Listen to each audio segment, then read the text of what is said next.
نثار تیرے کلام پر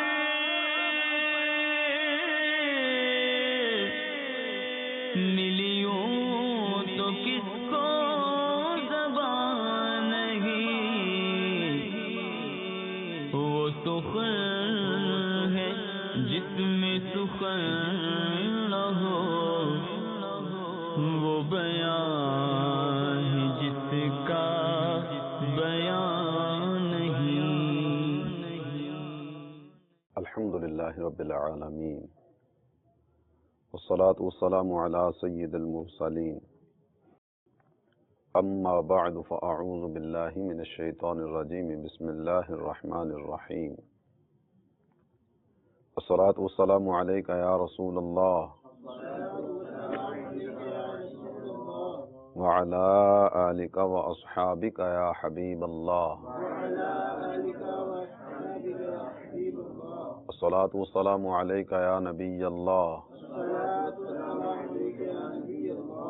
وعلی آلک واصحابک یا نور اللہ۔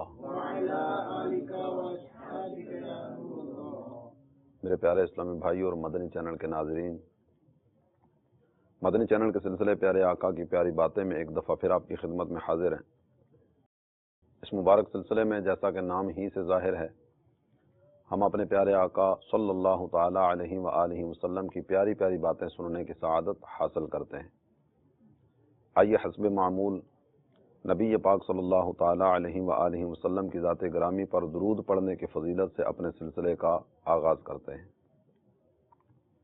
نبی الانبیاء تاجدار ارض و سما حبیب کبریا مکی مدنی مصطفیٰ صلی اللہ تعالی علیہ وآلہ وسلم نے ارشاد فرمایا، اسمع صلاۃ اہل محبتی واعرفہم، اہل محبت کا درود میں خود سنتا ہوں اور ان درود پڑھنے والوں کو پہچانتا بھی ہوں۔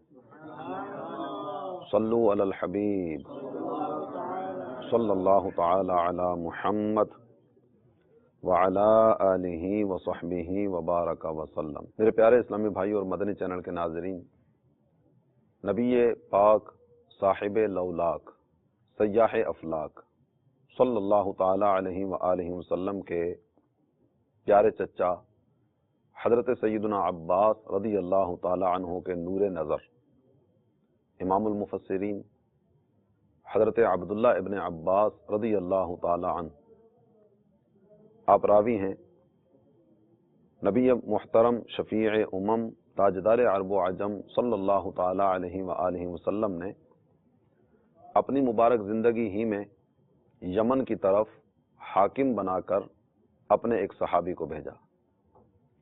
یہ جن کو حاکم بنا کر بھیجا جا رہا ہے، ان کا نام نامی اسم گرامی ہے حضرت معاذ رضی اللہ تعالی عنہ۔ جناب عبداللہ ابن عباس رضی اللہ تعالی عنہ آپ ارشاد فرماتے ہیں کہ جب نبی پاک صلی اللہ تعالی علیہ وآلہ وسلم نے حضرت سیدنا معاذ رضی اللہ تعالی عنہ کو یمن کی طرف بھیجا تو ان کو کچھ باتوں کا حکم ارشاد فرمایا۔ وہ باتیں کیا ہیں؟ ان میں سے ایک دو آپ کی خدمت میں بھی عرض کرتا ہوں۔ امام بخاری و مسلم نے اپنی اپنی کتب میں اس حدیث کو ذکر کیا۔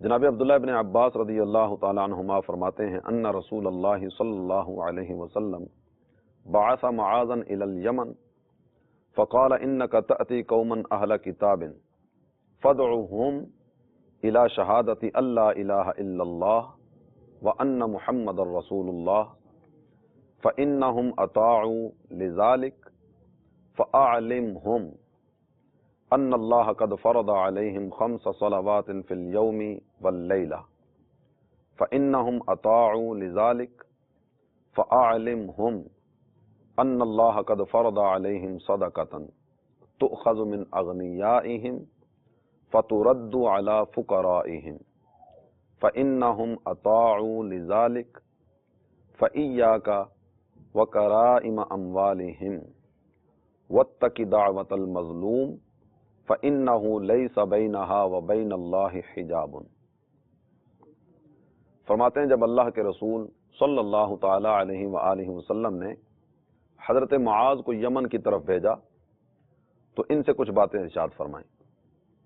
آپ اس وقت کا تھوڑا سا تصور کریں کہ جب حضرت معاذ یمن کی طرف بھیجے جا رہے ہیں، نبی پاک صلی اللہ تعالی علیہ وآلہ وسلم خود ان کو رخصت کرنے کے لیے بنفس نفیس تشریف فرما ہوئے، اور آپ صلی اللہ تعالی علیہ وآلہ وسلم ثنیۃ الوداع تک تشریف فرما ہوئے۔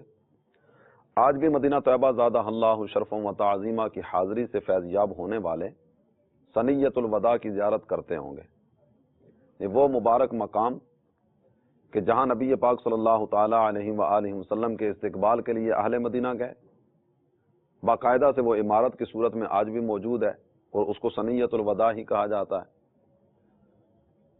بچیوں نے طلع البدر علینا کے ترانے گائے اور نبی پاک صلی اللہ تعالی علیہ وسلم کی تعریف و توصیف بیان کی، یہاں تک نبی محترم صلی اللہ تعالی علیہ وسلم حضرت معاذ کو روانہ کرنے کے لیے آئے۔ انداز بھی بڑا منفرد اور بڑا پیارا ہے۔ حضور صلی اللہ تعالی علیہ وآلہ وسلم حضرت معاذ کو فرماتے ہیں کہ تم سواری پر سوار ہو جاؤ۔ حکماً ان کو سواری پر سوار کیا اور خود آپ صلی اللہ تعالی علیہ وسلم نصیحتیں فرماتے چلے جا رہے ہیں اور ساتھ پیدل چل رہے ہیں۔ حضرت معاذ سواری پر سوار ہیں، حضور انور صلی اللہ تعالی علیہ وآلہ وسلم ساتھ پیدل چلتے چلے جا رہے ہیں، اور اس میں جو باتیں ذکر کی گئیں، ایک جملہ ایسا بھی ہے کہ جس نے حضرت معاذ رضی اللہ تعالیٰ عنہ کے دل پر بجلیاں گرائی ہوں گی، اور نبی پاک صلی اللہ تعالی علیہ وآلہ وسلم کی محبت صحابہ کے دلوں میں کس طرح کی ہے، اس کے بہت سارے واقعات آپ بھی جانتے ہوں گے، میرے مدنی چینل کے ناظرین بھی جانتے ہوں گے۔ چاہیے یہ ساری چیزیں بھی سامنے رکھیے۔ حضور صلی اللہ تعالی علیہ وآلہ وسلم کی صحبت، سرکار کی زیارت، محبوب کریم صلی اللہ تعالی علیہ وآلہ وسلم کی بارگاہ اقدس میں صبح و شام حاضری کی سعادت۔ صحابہ کے تو انداز ہی منفرد تھے نا، تھوڑا سا دل بے چین ہوا سرکار کی بارگاہ میں، طبیعت میں ہیجانی کیفیت پیدا ہوئی سرکار کی بارگاہ میں، جب وہ غم کی کیفیت طاری ہوئی سرکار کی بارگاہ میں، کوئی مصیبت آئی سرکار کی بارگاہ میں، دن رات کے معمول ہی یہ تھے۔ سب سے مبارک گھڑیاں وہ جو حضور صلی اللہ تعالی علیہ وآلہ وسلم کی مبارک بارگاہ میں گزرتی ہیں۔ سرکار ان کو جاتے ہوئے کیا فرماتے ہیں؟ معاذ تم واپس میری قبر پر آؤ گے، نہیں آج کی یہ ملاقات میری اور تمہاری آخری ملاقات ہے۔ یہ بھی ارشاد فرمایا جا رہا ہے اور ساتھ روانہ بھی کیا جا رہا ہے، چونکہ حکم تھا سر تسلیم خم، جو سرکار فرمائیں اسے قبول کرنا ہے، اور جو نبی محترم صلی اللہ تعالی علیہ وآلہ وسلم نے ارشاد فرما دیا دل و جان سے اس پر شیدا اور فدا ہونا ہے۔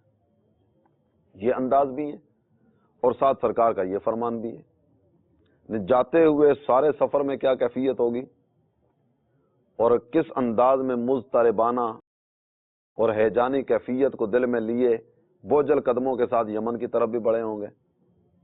تو ایک طرف سرکار دو عالم صلی اللہ تعالی علیہ وسلم کی صحبت ہے، اور دوسری طرف نبی پاک صلی اللہ تعالی علیہ وآلہ وسلم کا عظیم پیغام ہے، سرکار کا دین ہے جسے پوری دنیا میں پھیلانا ہے، اور حکم بھی ہے کہ تم یمن میں جاؤ، جہاں بھیجا گیا وہاں چلے بھی گئے، اور جاتے ہوئے سرکار دو عالم صلی اللہ تعالی علیہ وسلم نے یہ کلمات بھی ذکر فرمائے۔ اس میں جو ایک چیز ہمارے سامنے آتی ہے وہ یہ کہ نبی پاک صلی اللہ تعالی علیہ وآلہ وسلم کی اطاعت، محبوب کریم صلی اللہ تعالی علیہ وآلہ وسلم کے صحبت، سرکار دو عالم صلی اللہ تعالی علیہ وسلم کے پیغام کو عام کرنا، یہ دونوں چیزیں جب آپس میں آمنے سامنے آتی ہیں تو صحابہ کرام علیہم رضوان سرکار دو عالم صلی اللہ تعالی علیہ وسلم کے فرمان پر سب کچھ قربان کر دیتے ہیں۔ کتنی ہی مثالیں اس طرح کی پیش کی جا سکتی ہیں، لیکن چونکہ وہ موضوع نہیں ہے کہ سرکار دو عالم صلی اللہ تعالی علیہ وسلم کے حکم اقدس پر صحابہ نے کیا کیا قربانیاں دیں، کس کس انداز سے قربانیاں دیں، عقل انسانی حیران ہوتی ہے کہ کیا ایسا بھی ہو سکتا ہے، لیکن ہو سکتا ہے، یہ تو بعد کی بات ہے، صحابہ کرام علیہ رضوان تو کر کر دکھا چکے اور وہ ساری چیزیں ہمارے سامنے ہیں، سب کچھ قربان کرنے کے لیے تیار ہیں، اور ایک اشارہ ابرو پر تن من دھن کی بازی لگانے والے حضرات، اللہ عز و جل کی ان پر رحمتیں ہوں ان کے صدقے ہماری مغفرت ہو۔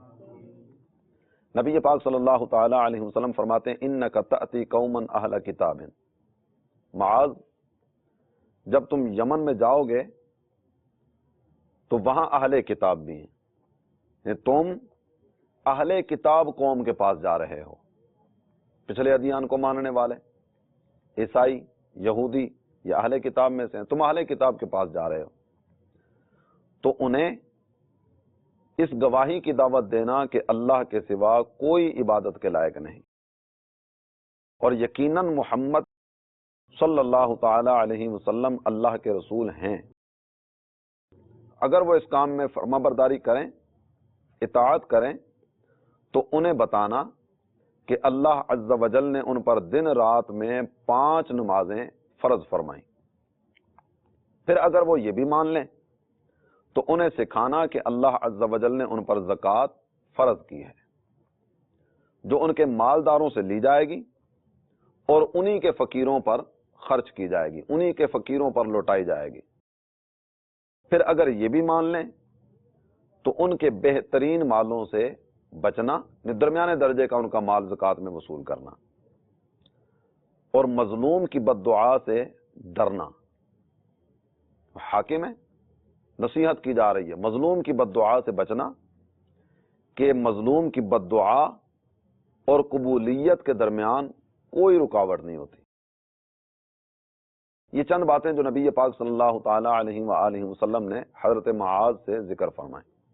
اس کے علاوہ کئی روایات میں دیگر کئی کلمات بھی ذکر فرمائے گئے، لیکن یہاں جو باتیں ذکر کی گئی ہیں وہی آپ کی خدمت میں عرض کرنے کی سعادت حاصل کروں گا۔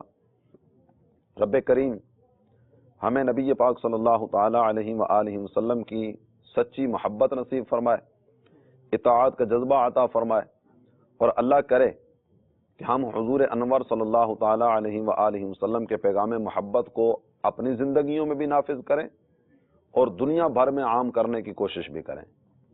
الحمدللہ دعوت اسلامی جو کہ تبلیغ قرآن و سنت کی عالمگیر غیر سیاسی تحریک ہے، ہمیں ایک مدنی مقصد دیتی ہے، اس مدنی مقصد کے مطابق ہم نے اپنی زندگی گزارنی ہے۔ وہ مدنی مقصد بڑا پیارا ہے، مجھے اپنی اور ساری دنیا کے لوگوں کی اصلاح کی کوشش کرنی ہے۔ 2 حصے مدنی مقصد کے، پہلا حصہ اپنی اصلاح کے بارے میں، اپنے ظاہری اعمال، اپنے باطنی معاملات، ان سب کی اصلاح۔ ظاہر نبی پاک صلی اللہ تعالی علیہ وآلہ وسلم کی سنت کے نور سے آراستہ ہو، اور باطن مسلمانوں کے بغض، حسد، کینہ، نفرت، عداوت، کدورت، ان سب گندگیوں سے پاک ہو۔ ظاہر بھی صاف ستھرا ہو، باطن بھی صاف ستھرا اور پاکیزہ ہو۔ اللہ تعالیٰ یہ سعادتیں ہمارا مقدر فرمائے۔ اپنی اصلاح کے ساتھ ساتھ پھر ساری دنیا کے لوگوں کی اصلاح کی کوشش کرنی ہے۔ یہ جو حدیث مبارکہ ہم نے ابھی سننے کی سعادت کی، حضرت معاذ رضی اللہ تعالی عنہ کو نبی پاک صلی اللہ تعالی علیہ وآلہ وسلم کے ارشادات، ان میں سب سے بنیادی بات جو ذکر کی گئی وہ ایمان کی دعوت، سب سے ابتدائی بات، انہیں اللہ تعالی جل جلالہ کی وحدانیت کا بتانا، میری رسالت کا ذکر کرنا، اللہ تعالیٰ کے علاوہ کوئی عبادت کے لائق نہیں، اور بے شک محمد صلی اللہ تعالی علیہ وآلہ وسلم اللہ کے رسول ہیں۔ سب سے پہلے ایمان کا ذکر ہوا، اس کے بعد پھر دن اور رات میں 5 نمازیں پڑھنے کی بات کی گئی۔ اس کے بعد اگلی بات ذکر فرمائی گئی زکوٰۃ کے بارے میں۔ زکوٰۃ ہی کے متعلق ہم چند باتیں آج سننے کی سعادت حاصل کریں گے۔ ابتداً اگر لفظ زکوٰۃ پر غور کریں نا، حدیث مبارکہ کے کلمات تو ہم نے سنے، اس حدیث کے تحت مزید کیا کیا مدنی پھول ہیں وہ بھی ابھی سننے کی سعادت حاصل کریں گے۔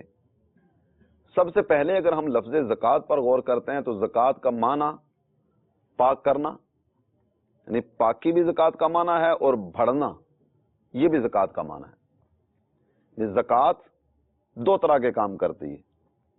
ایک کام تو یہ ہے کہ زکوٰۃ مال کو میل سے پاک کرتی ہے، زکوٰۃ مال کا میل دور کرنے کا ذریعہ ہے، اور دوسری چیز یہ زکوٰۃ جو ہے یہ مال بڑھنے کا ذریعہ ہے۔ زکوٰۃ ادا کرنے والے کے اموال میں اللہ تعالی جل جلالہ کی عطا سے پاکی بھی آتی ہے، بڑھوتری بھی آتی ہے۔ اضافہ بھی ہوتا ہے اور مال پاک صاف اور ستھرا بھی ہوتا ہے. تو یہ دو چیزیں زکوٰۃ کی برکت سے نصیب ہوتی ہیں. اور اس کے بعد اگر مزید آگے دیکھیں زکوٰۃ کی ادائیگی کے لیے شرائط: اسلام، آزاد ہونا، عاقل، بالغ اور مال کا نصاب تک پہنچنا اور قرض سے پاک ہونا. یہ چند ایک چیزیں ہیں. مسلمان پر زکوٰۃ فرض ہے. کس مسلمان پر؟ جو بالغ ہو. نابالغ کے پاس رقم ہے تو اس پر زکوٰۃ نہیں ہے. اور آزادی کی بات کی گئی تو فی زمانہ غلامی کا تصور ہی نہیں ہے، سارے کے سارے ہی آزاد ہیں. بالغ ہونا، عاقل ہونا، صاحب نصاب ہونا، مختلف چیزوں میں مختلف طرح کے نصاب ذکر کیے گئے، اور ساتھ قرض سے مال کا خالی ہونا. قرض کا بھی جو ذکر ہے اس میں بھی تھوڑی سی وضاحت یوں ہے کہ ایک آدمی پر قرض تو ہے لیکن قرض کی رقم منہا کر کے، قرض کی رقم ایک طرف کر کے پھر بھی اتنی رقم بچتی ہے کہ جو نصاب تک پہنچ رہی ہے، تو اس پر بھی زکوٰۃ ہوگی. زکوٰۃ 4 طرح کے اموال ہیں جن میں فرض کی گئی ہے. 4 طرح کے اموال جن پر زکوٰۃ ہے: سونا چاندی، مال تجارت، جنگل میں چرنے والے جانور. جنگل میں چرنے والے سے مراد یہ ہے کہ ان کو چارہ خرید کر نہ ڈالنا پڑتا ہو. وہ جنگل ہر جگہ پر نہیں ہوتے لیکن دیہاتوں کے اطراف میں بعض اوقات اتنے وسیع رقبے ہوتے ہیں کہ جہاں جو بھی آئے اپنا جانور چرائے، کوئی روک ٹوک نہیں ہوتی. تو اس سے مراد یہ ہے کہ جانوروں کو چارہ خرید کر نہ ڈالنا پڑتا ہو. سونا چاندی، مال تجارت، جنگل میں چرنے والے جانور اور زمینی پیداوار. اس میں زمینی پیداوار یہاں 10واں یا 20واں حصہ زکوٰۃ کا ادا کرنا ہوگا، اور مال تجارت اور سونے چاندی میں 40واں حصہ. اور جانوروں کی زکوٰۃ کی الگ تفصیل ہے. اگر آپ ان کے بارے میں جاننا چاہیں تو الحمدللہ عز وجل عشر کے بارے میں دعوت اسلامی کے اشاعتی ادارے مکتبۃ المدینہ نے عشر کے احکام نامی رسالہ یہ شائع کیا. زمین کی پیداوار، زمین کی پیداوار میں جو زکوٰۃ ہے اسے عشر کہا جاتا ہے. عشر کے احکام نامی رسالہ مکتبۃ المدینہ نے شائع کیا، تفصیلی احکامات اس میں موجود ہیں. اسی طرح جانوروں کی جو زکوٰۃ ہے تو جانوروں کی زکوٰۃ کے بارے میں بہار شریعت میں تفصیل موجود ہے. بہار شریعت سے بھی آپ پڑھ سکتے ہیں. اور دعوت اسلامی کے اشاعتی ادارے مکتبۃ المدینہ نے زکوٰۃ کے بارے میں دارالافتاء اہل سنت وہاں سے جاری کردہ فتاویٰ جو زکوٰۃ سے تعلق رکھنے والے ہیں باقاعدہ تفصیلی صورت میں یہ الگ بھی شائع کیے گئے. فیضان زکوٰۃ کے نام سے بھی ایک کتاب شائع کی گئی. زکوٰۃ کے احکامات یہ اس انداز میں عوام تک تحریری صورت میں بھیجنے کی کوشش بھی کی گئی. اللہ کرے کہ ہم ان کو پڑھ کر عمل کرنے والے بنیں. اس کے بعد جو باتیں ذکر فرمائی گئی ہیں، سب سے پہلے ایمان. تو سب سے پہلے ایمان کی دعوت دی گئی، اور دعوت ایمان کے بعد نبی پاک صلی اللہ تعالی علیہ وآلہ وسلم نے پنجگانہ نماز ادا کرنا، اس کی دعوت کا ذکر فرمایا. ایمان، اگر ایمان نہیں ہے تو نماز نہیں ہے، ایمان نہیں ہے تو زکوٰۃ نہیں ہے. تو یہ جتنی بھی چیزیں نا یہ بات کی ہیں. آپ یوں سمجھ لیجئے کہ ایمان یہ جڑ کی حیثیت رکھتا ہے، اور بقیہ جتنی بھی عبادات اور جتنے بھی معاملات ہیں یہ تو اس کا تنا اور اس کی شاخیں ہیں. اگر یہی نہیں تو اوپر بھی کچھ نہیں ہے. نہیں، یہ بنیاد ہے، اور بقیہ ساری چیزیں جو ہیں اس کی فروعات ہیں، شاخیں ہیں، تنے ہیں، اس کا پھل اور اس کے پھول ہیں. تو سب سے پہلے ایمان، ایمان کے بعد نماز اور اس کے بعد دیگر اعمال.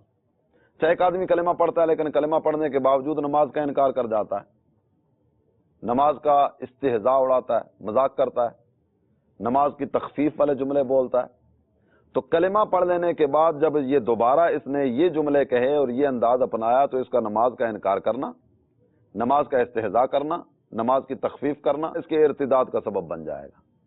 نہیں، یہ بندہ دائرہ اسلام سے خارج ہو جائے گا. سرکار تو عالم صلی اللہ تعالی علیہ وآلہ وسلم نے پھر جو ذکر فرمایا زکوٰۃ کے بارے میں، تو اس میں ایک جملہ ذکر کیا گیا، اللہ نے تم پر زکوٰۃ فرض فرمائی ہے. تؤخذ من اغنیائہم فترد علی فقرائہم. یہ زکوٰۃ میں تم سے وصول کر کے مدینے نہیں بھیجوں گا. تم سے ٹیکس نہیں وصول کیا جا رہا کہ تم سے لے کر تو ہم اپنا وہ حکومت کا، سلطنت کا اور یہ والا نظام لے کر چلیں گے، نہیں، یہ یہاں سے ہی لی جائے گی اور یہاں تمہارے ہی غرباء اور مساکین پر خرچ کی جائے گی۔ تمہارے مالداروں سے لیں گے، تمہارے فقراء پر خرچ کریں گے، تمہارے اغنیاء سے لیں گے اور تمہارے جو فقراء اور غرباء ہیں یہ ان پر خرچ کریں گے۔ تو زکوٰۃ کے مصارف قرآن نے باقاعدہ سے ذکر فرمائے۔ یہ جو میں نے مکتبۃ المدینہ کے کچھ کتب کا ذکر کیا، ان میں انشاءاللہ عز و جل کس کس مال میں زکوٰۃ ہے یہ بھی آپ کو ملے گا، کتنی زکوٰۃ ہے یہ بھی آپ کو ملے گا، کس چیز کا کتنا نصاب ہے یہ بھی آپ کو ملے گا، اور کن کن کو زکوٰۃ دی جائے گی اس کا بھی بیان وہاں آپ کو ملے گا۔ تو مکتبۃ المدینہ کی یہ مطبوعہ کتب جن کا بھی آپ کی خدمت میں عرض کیا گیا، ان کو پڑھنے کی سعادت بھی حاصل کیجیے، اللہ تعالی عمل کی توفیق عطا فرمائے۔ پھر نبی محترم صلی اللہ تعالی علیہ وآلہ وسلم کا انداز اگر آپ دیکھیں نا، تو انداز میں سرکار دو عالم صلی اللہ تعالی علیہ وسلم ایک جملہ بار بار فرما رہے ہیں، فَأَعْلِمْهُمْ فَأَعْلِمْهُمْ، ایک خبر دینا، یہ کام تمہیں کرنا ہوگا، اور دوسرا اس چیز کا سکھانا، یہ کام ہے، شریعت مطہرہ نے یہ لازمی رکھا اور اس کام کو اس انداز سے کرنا ہے۔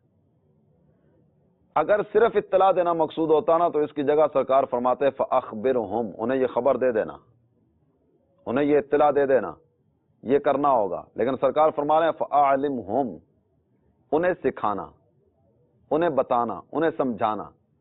تو سرکار دو عالم صلی اللہ تعالی علیہ وآلہ وسلم کا یوں اس انداز میں حضرت معاذ رضی اللہ عنہ کو رخصت کرتے وقت فرمانا، یوں ان کو بھیجتے وقت ارشاد فرمانا، یہ جن چیزوں کا ہمیں پتہ دیتا ہے نا، نمبر ایک تو یہ کہ ان کو یہ حکم ارشاد فرمایا جا رہا ہے کہ تم حاکم بن کے جا رہے ہو، حاکم کے فرائض منصبی میں یہ چیز شامل ہونی چاہیے کہ وہ لوگوں کو دین بھی ساتھ ساتھ سکھائے، دین کی تبلیغ اس کے ذمے ہے، دین کے احکامات کی تعلیم اس کے ذمے ہے، نبی پاک صلی اللہ تعالی علیہ وآلہ وسلم کے ارشادات سکھانا یہ اس کے ذمے ہے۔ تو یہ ساتھ ساتھ ذکر کیا گیا اور سرکار دو عالم صلی اللہ تعالی علیہ وآلہ وسلم نے اس کا پتہ دیا، اور حضور حضرت معاذ رضی اللہ عنہ کو اسی کام کے کرنے کی نصیحت فرما رہے ہیں۔ اور اس میں جن چیزوں کا مزید پتہ چلتا ہے وہ نمبر ایک تو یہ کہ کافر کو زکوٰۃ نہیں دے سکتے، تم میں سے جو ایمان لے آئیں گے تمہارے مالداروں سے لے کر تمہارے غرباء میں ہم دیں گے، تو زکوٰۃ کی رقم صرف اور صرف مسلمان پر ہی خرچ ہوگی، غیر مسلم کو زکوٰۃ کی رقم دیں گے زکوٰۃ ادا ہی نہیں ہوگی۔ ایک بات یہ پتہ چلتی ہے، اور دوسری بات یہ معلوم ہوتی ہے کہ بغیر کسی سخت مجبوری کے زکوٰۃ کی رقم ایک جگہ سے دوسری جگہ منتقل نہ کی جائے، وہیں کے غرباء میں تقسیم کریں، وہیں کے امور خیر میں جہاں جہاں زکوٰۃ لگ سکتی ہے وہاں اس مال کو خرچ کیا جائے۔ اور تیسری بات یہ معلوم ہوئی کہ مالدار صاحب نصاب یہ زکوٰۃ نہیں لے سکتا، تؤخذ من اغنیائہم، مالداروں سے تو لیا جائے گا، تو مالدار زکوٰۃ نہیں لے گا، مالدار دے گا، غرباء اور مساکین لیں گے۔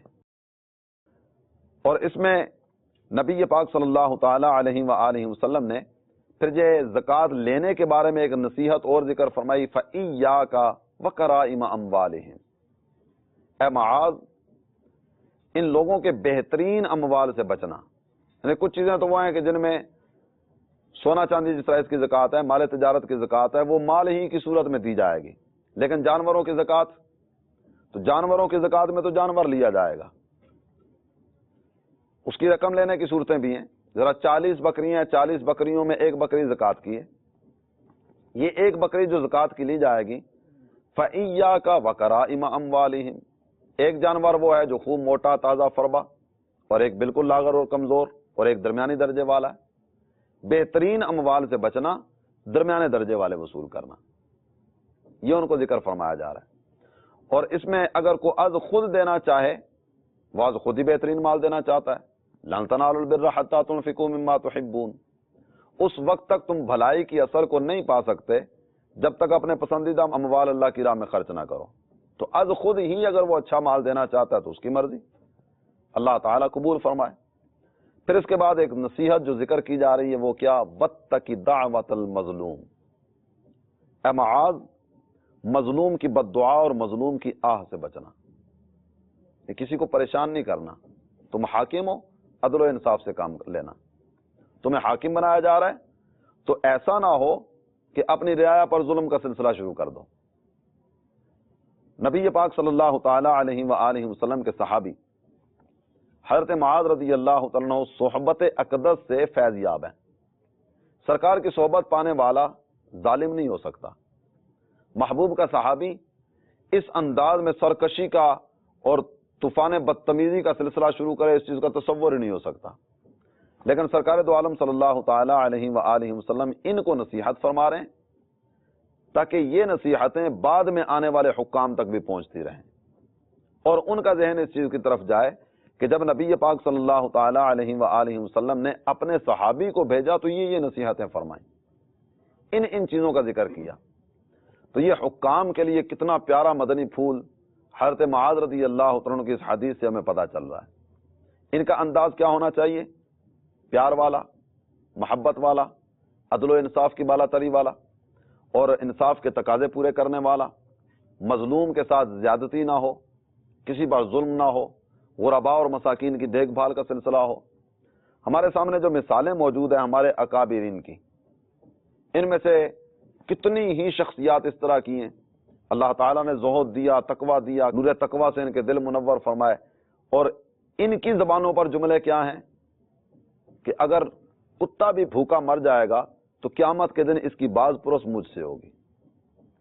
جو جانوروں پر رحم کرنے والے ہیں، ان کی دیکھ بھال کرنے والے ہیں، انسانوں سے ان کے پیار کا عالم کیا ہوگا۔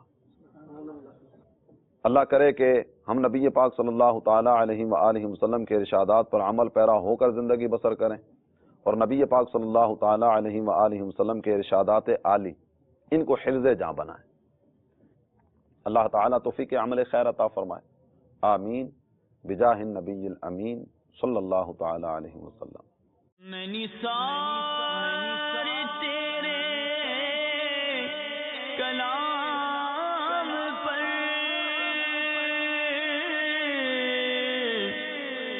ملیوں تو کس کو زبان نہیں،